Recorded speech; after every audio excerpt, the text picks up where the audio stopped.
how to fix Telegram code SMS problem. So if you want to fix your Telegram code SMS problem, then first you need to make sure that you have a stable internet connection. After that, you need to open up your settings. From settings, you need to scroll down a bit and then go with apps. Under apps, you need to go with manage apps. From there, you need to go with search and search for Telegram. Now, after searching for your Telegram, tap on it. Go with clear data, which will be on the bottom right, and clear the cache. Tap on OK.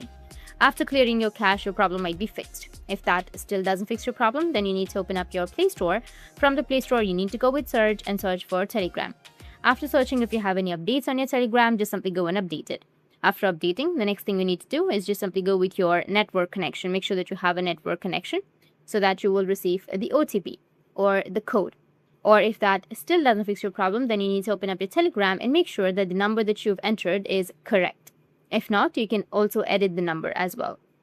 Or if it's not working with your number, you can also choose login email. You can enter your email and then you will receive the OTP or the code to your email address.